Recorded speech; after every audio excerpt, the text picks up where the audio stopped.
Before we get started with this episode, I just wanted to say sorry because I was planning to level up Ugmas, do a bit of buying and selling in the village, and then do some hex mapping of the surrounding area like we were talking about last time. In the end, the video got a bit long, so I decided to do the hex mapping next time. So apologies for that. Anyway, hope you enjoy the video. Hi, it's Tom from Lone Horizons, and welcome back to our solo Dungeon Crawl Classics playthrough of Dyson's Delve. It's been ages since the last episode, actually. Too long, and the reason is just, well, several reasons. Life stuff getting in the way, and also the weather is just so hot now that this room is unbearable. So bear with me because it's really, really hot in here. So I'm doing my best. I can't really put a fan on though because it'll ruin the audio. But enough moaning. Last time I mentioned that what we were going to do this time is level up one of our two surviving 0 level characters to join the party and back in the village, and also do some hex mapping of the surrounding area so that we can start sending out, recruiting 0 level adventurers, peasants, and sending them out in little parties off camera basically to try and level them up to level 1 by exploring dungeons in the surrounding lands. So we're going to get started with that. But before we do any of that, there's some housekeeping or bookkeeping to do, whatever you want to call it. Big thanks to this episode's actually guy, who is called Luke Enyart, and he left about 10 comments on the previous videos, which is really good. He did it in good faith. He was really helpful. He wasn't really an actually guy. He was really, really kind about it. He's said he has been a DCC judge for 10 years, so it's really good to have someone like that watching, actually. So a few things he mentioned. He said that Orsiet, when she leveled up to level 1, she should have applied her stamina bonus to her hit points on level up. I think I mistakenly thought it was the strength bonus, which she doesn't have, whereas she does have a +1 stamina bonus. So that means she actually has 10 hit points instead of 9. So that's great. She's been missing out on a whole hit point since she leveled up. So that's good that she's actually got 10. One of the other things he mentioned was Heva. Yeah, Heva's fortitude save is actually +1 because her stamina bonus should be applied, not her strength bonus. So her strength modifier is -3, but her stamina bonus is 0, making her fortitude save +1 because she got +1 to it when she leveled up to being a level 1 thief. So that is actually pretty good as well. Another thing he mentioned is that when you burn luck, the luck modifier of the character just stays the same even after you've permanently burned luck and reduced it down to a lower number. The modifier, they get to keep their original modifier, which is pretty good actually, quite forgiving for this game in particular. He also mentioned that you can declare that you're burning luck after doing the roll that you're using it on, which is really good. So that obviously means, if you fail a roll, then you can burn luck to say you passed it. That's a bit like kind of fate points that are in other RPGs, a little sort of meta currency. And the last thing he mentioned is, unfortunately, in DCC, hobgoblins are lawful humanoids, not chaotic humanoids. So we couldn't actually use Turn Unholy, Orsiet's ability, on the ones that we encountered in the wilderness. So we're not going to retcon it and redo that whole fight again or anything. We're going to say that those particular ones were outcasts from Hobgoblin society and they were chaotic because they had turned chaotic themselves. Anyway, yeah, thanks for that, Luke. That was all really helpful, actually. So if we want to get to leveling up, we've got Kater and we've got Ugmas. Kater is a fortune teller and she's got pretty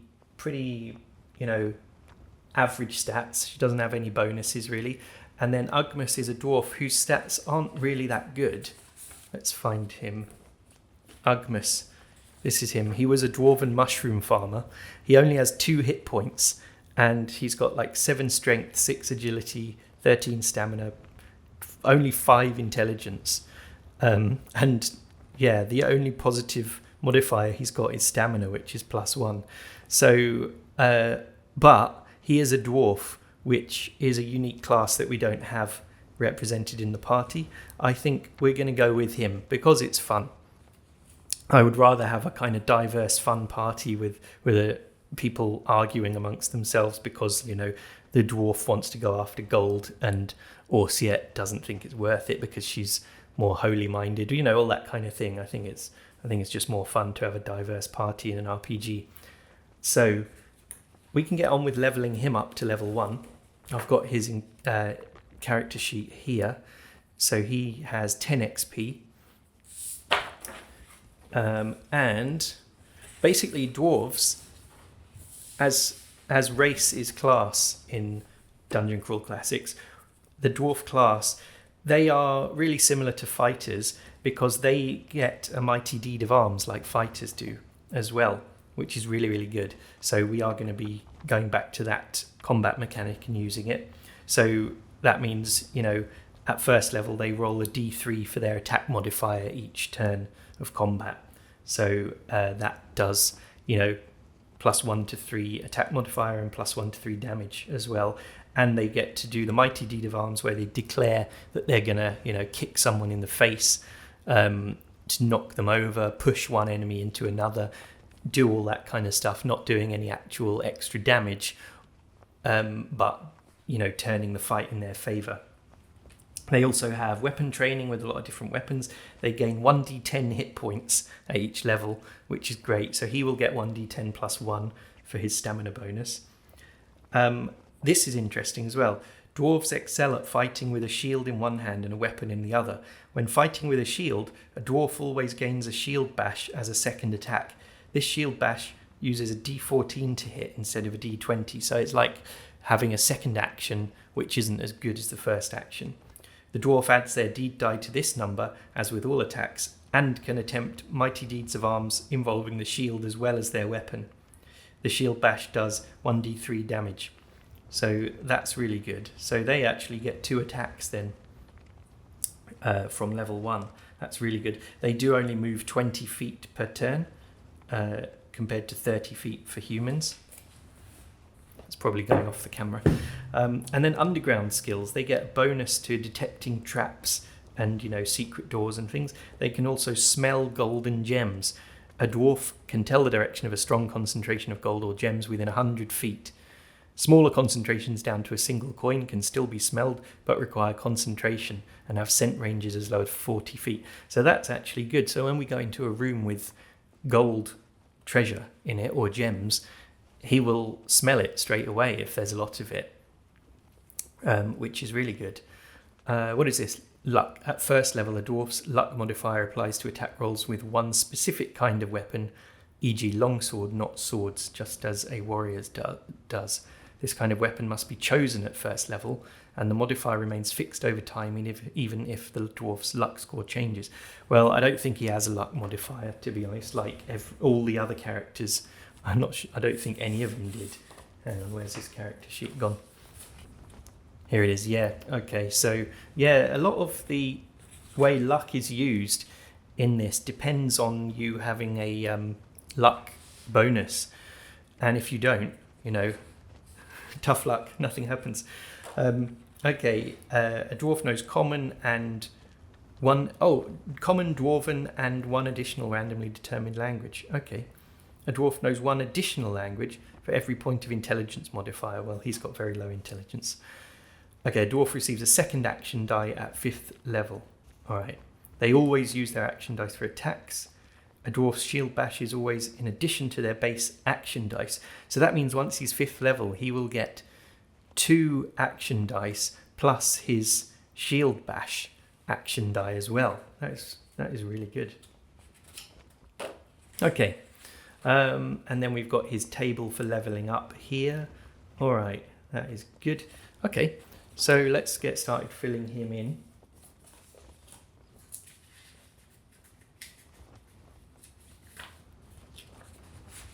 Here we go.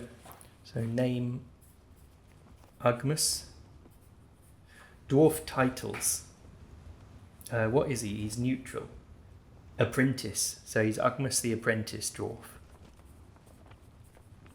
I guess because dwarfs are master craftsmen, they have to start off as an apprentice. Occupation was mushroom farmer. Wonder if we'll find any mushrooms growing underground in the dungeon. And his class is dwarf. Alignment neutral. Level 1. Speed 20 feet. 10 XP. Let's see, his armor class is currently 9, but he's not wearing any armor. I think we can buy him, we'll buy him the best armor possible. And we do actually have the party stash, gear stash, which has a shield and a hand axe from left by dead characters. So he could use those as his shield and weapon. Because he currently has a shovel, which does 1d4 damage. Okay. Alright, so let's see. So we'll fill in armor class at the end. Hit points, he needs to roll for his hit points, which I think was 1d10. Yes. So that will be 1d10 plus 1. Because of his stamina bonus. And he currently only has 2 hit points. So that's only 1 more hit point than what Walton had. Ill-fated Walton. Okay, please don't be a 1. Please just do not be a 1 again. A 2. I can't believe it. We got a 2. Oh, but he does get a +1. All right, so he's got 3. So he has 5 hit points. All right, fine. Hit points 5, maximum 5. All right, so his initiative is going to be 1d20 -1. All right, I should really fill in his modifiers, shouldn't I?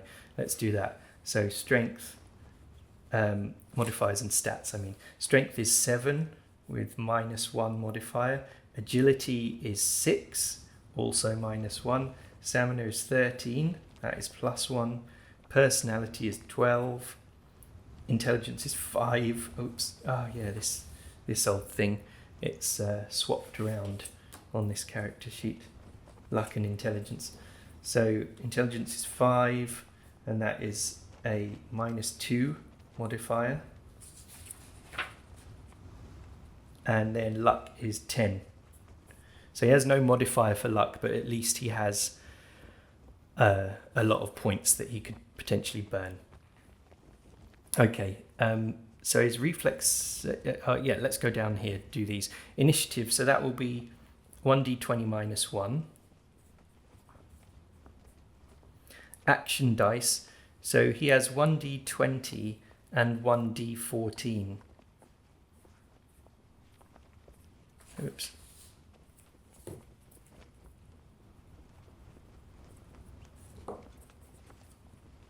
One d20.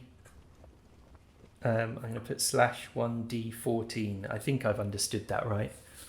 The second action die is what he uses for his shield bash. Attack will be 1d20 -1, I suppose. But he's level 1. So let's see if he... Oh, no, the attack bonus, isn't it? So at level 1, he gets plus 1d3. So does that mean -1 plus 1d3? I guess so. That's strange. So attack is 1d20 -1. This is really weird. Okay, so I'll put that in brackets plus... There's never enough room on character sheets, is there? Why do they even bother? Really. This is why a lot of people just get a sheet of lined paper and do it themselves. Okay, so 1d20 -1 plus 1d3. Okay, is critical die will be 1d10. And he has no luck modifier to add to that. Critical table 3 Okay. Melee attack will be that again. 1d20 minus 1 plus 1d3. Right. I wonder if I should just say plus 1d2. But I'm rolling the d3 anyway for the... Anyway, all right. This is really complicated. I think I'm overthinking this. So melee attack, 1d20 minus 1 plus 1d3. That's his attack bonus. Missile attack bonus will be the same thing.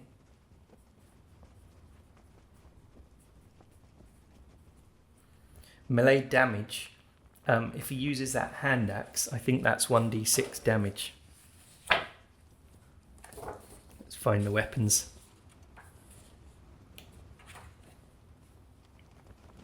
Hand axe, 1d6 damage. Yeah.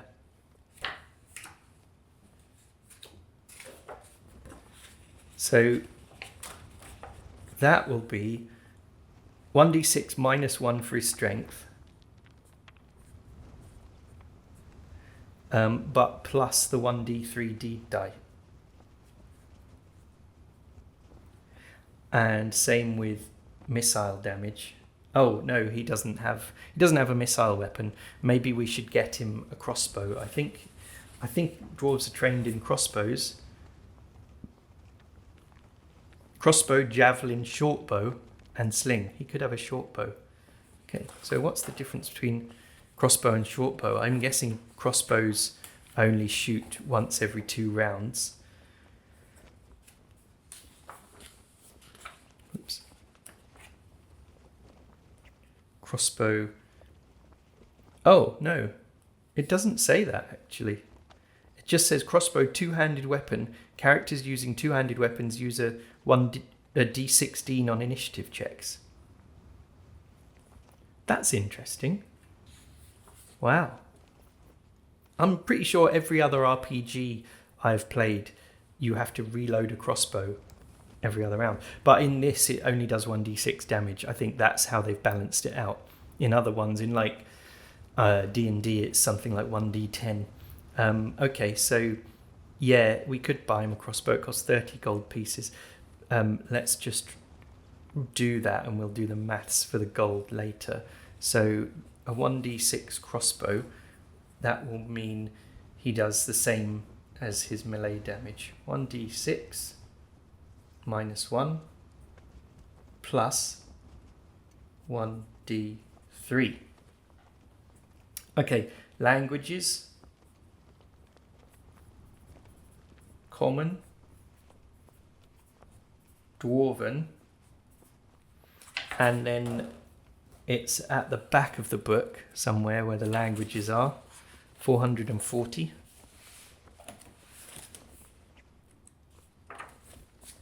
Language table. Okay. Percentage chance to know language by class. Here we go. So I need to do a percentage roll. Dwarf. Here we go. 59. Dwarf, 56 to 60. He knows the Gnoll language. That could be useful.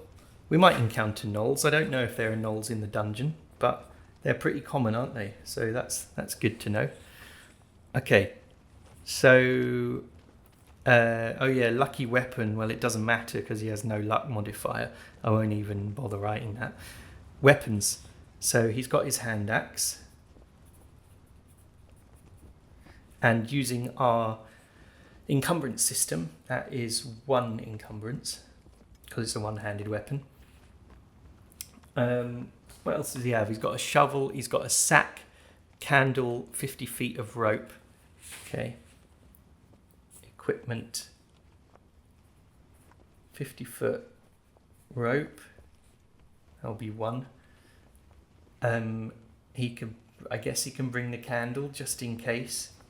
Just in case we lose everything, like we lose our lantern or something. But he has dark vision, infravision he has for 60 feet, I think. I'm going to write that. candle. Yeah, we need to get him a backpack as well. Oh, his saving throws we need to do as well. Okay, so we'll finish buying his equipment in a minute, and we'll just check what he gets for his saving throws. So at level 1, reflex, fortitude and will, he gets +1 to each of them. So reflex and fortitude, well, reflex is -1, so his reflex save is going to be 0, +0. Fortitude save is 1, so that will be +2 now. And will save is 0, so that will be +1. There we go. That is good. And then, yeah, now we can do his weapons and armor. So equipment, armor, shield. I'm going to put shield under armor. That is 1 encumbrance. So he's got his hand axe and shield that we already own.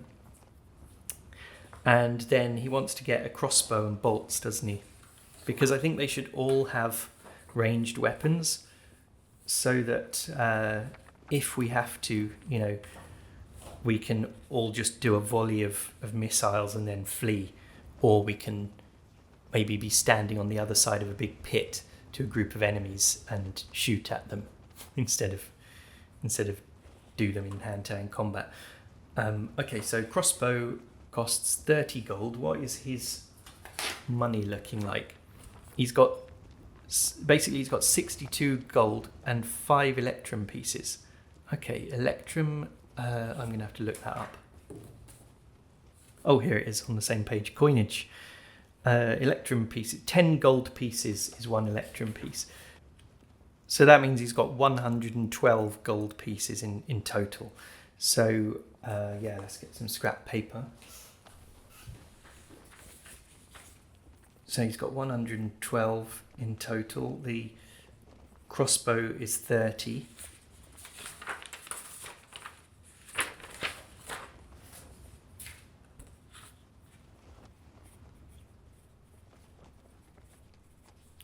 And that is a 2-handed weapon, so it's 2 encumbrance. His missile attack, that means in his initiative, if he's using it, he has to roll a d16. On initiative checks. We're just going to have to try and remember that. I'm probably going to. That's going to be one of the things I forget for sure, because it's so fiddly and finicky. Okay, let's see. Crossbow bolts. Oh, it calls them quarrels in this. This is one of those games. All right, so for 30, that costs 10. So we've spent 40 in total so far. Equipment. Bolts, I'll call them, not quarrels. I just think of them as bolts. Times 30, that is going to be like 1 quiver, 1 encumbrance. And then he needed a backpack and armor. Backpack is 2 gold. So we spent 42.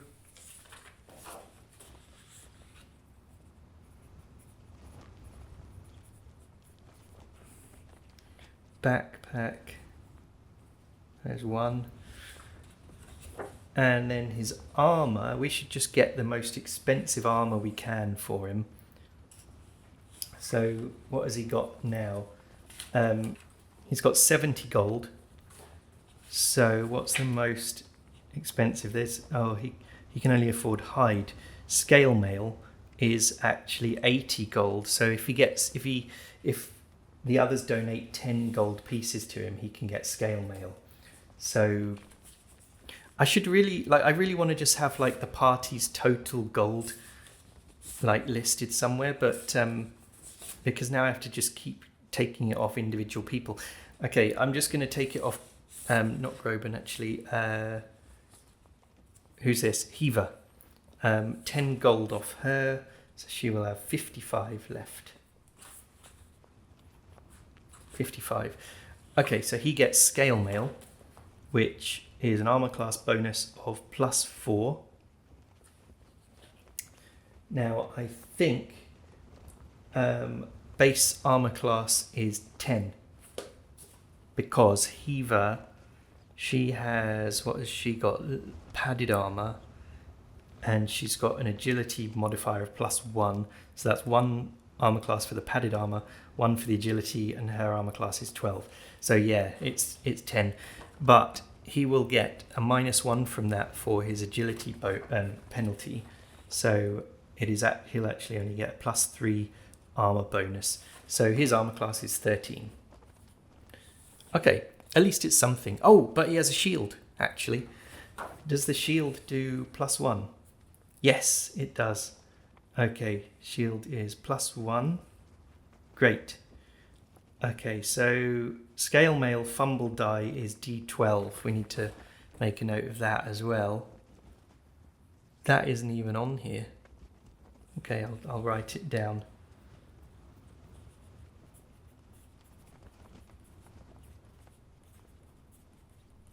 Fumble die 1d12. Because like bulkier armor makes you more clumsy, basically. So yeah, so his shield gives him a +1 armor bonus. So his armor class is 14. There we go. So now I will just quickly figure out how much gold that leaves him with.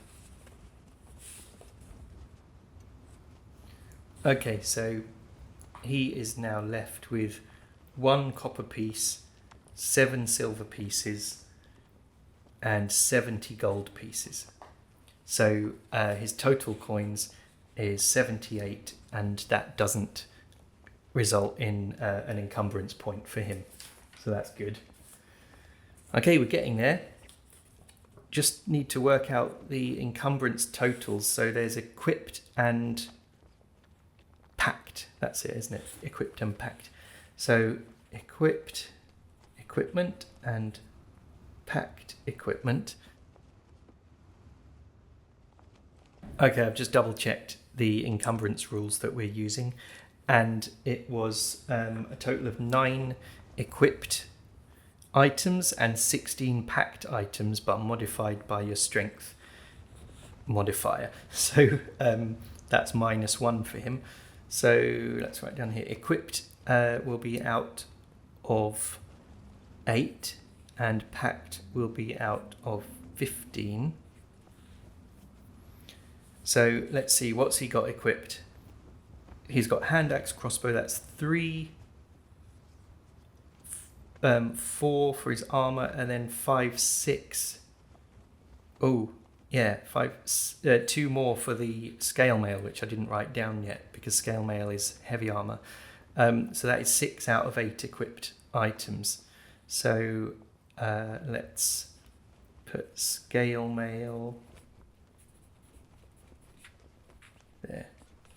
All right, and then packed items 1, 2, 3. Oh no, his backpack is equipped, so that's 7 out of 8. Okay, so packed 1, 2, 3. 3 out of 15. Okay, and then, yeah, that's him basically leveled up to level 1. Great. Yeah, so that's him done. He joins the party in the village. Meanwhile, Kater, back in the village, is going to start trying to recruit some level 0 peasants to go off hex crawling and exploring dungeons and hopefully level up to level 1, where they will be held in reserve as backup party members in case our main group members get killed. Before we go on to the hex mapping, there were just a couple of other bits I wanted to sort out. Based on their encounter with the zombie, I think they want to buy some holy water because they think, you know, where there's one zombie, there's probably more around. So why not buy some more holy water? They could buy a vial each if they can afford it. That's 25 gold each. So yes, Ugmas can get one. Hiva can get one. Groban, what's he got? Oh, he's only got 15 gold. But if we pool all our money together, maybe one person could even carry all the money, although if they get killed, then we're broke. If they fall down a hole or something. Orsiat has 39. Okay. You know what? I'm just going to rejig these numbers, these coinage a bit, share it all out between everyone, and buy those bits, and then come back to you.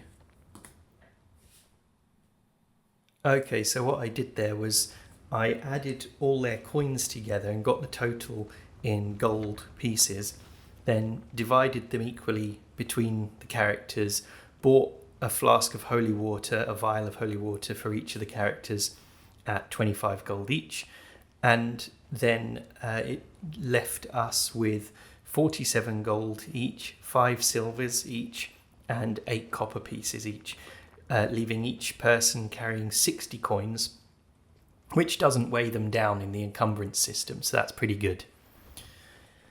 Okay, and the last thing that I wanted to do before we call it a day here was I had quite a fun idea about Myrtle the turtle.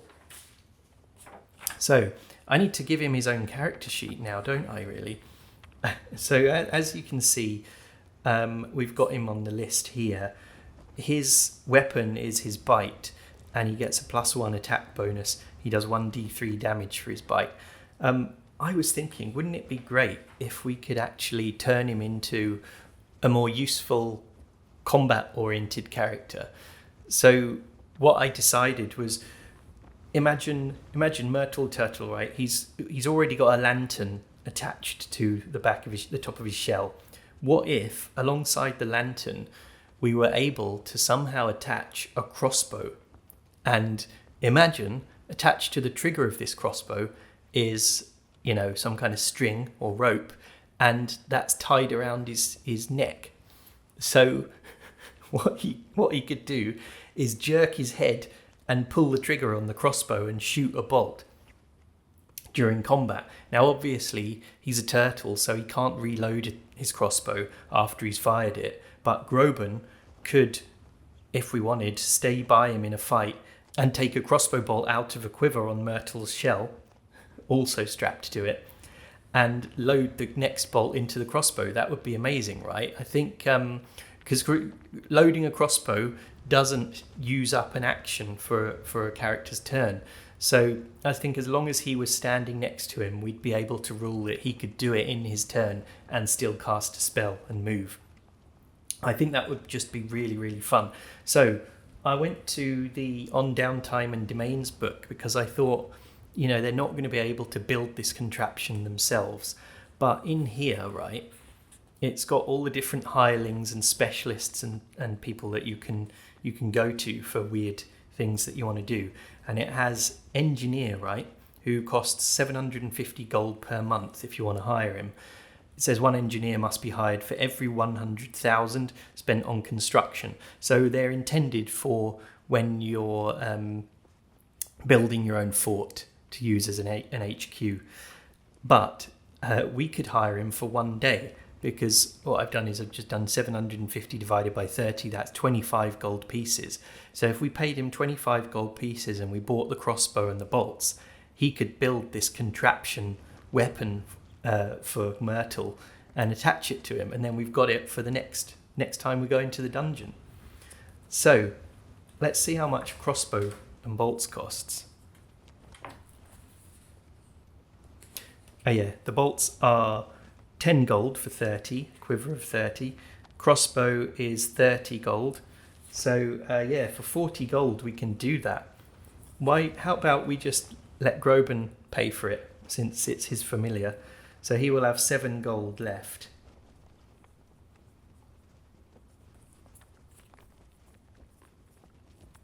And everything is going to be on Myrtle. He has an attack bonus of +1. He gets his we'll give him a damage bonus of +1 then, because his attack bonus is +1. So I'll put bite/crossbow. This is going to be really good, I think. And damage, I wonder, we didn't say 1d3 plus 1. I'm going to be generous because they're always dying left, right, and centre. These guys, they need some support really. So 1d6 plus 1 for the crossbow, and then Myrtle's bolts. We'll need to keep track of Myrtle's bolts. Basically, because Walton died, and we've got Ugmas joining us, I'm going to remake this for next time anyway. But for now, I'll just put Myrtle bolts 30. Okay, so I think we did all the healing and stuff last time, didn't we? No one is wounded. So we'll say that was a day's work for the engineer, because that's what we paid. So it's now campaign day 25. And next time, we will be ready to do some hex mapping for the surrounding area. It's a shame I didn't get on to do it this time, but I would rather do a shorter episode and get it edited and uploaded for you sooner than do one that goes on for over an hour. So anyway, yeah, hope you enjoyed this short leveling up session, and I will see you next time.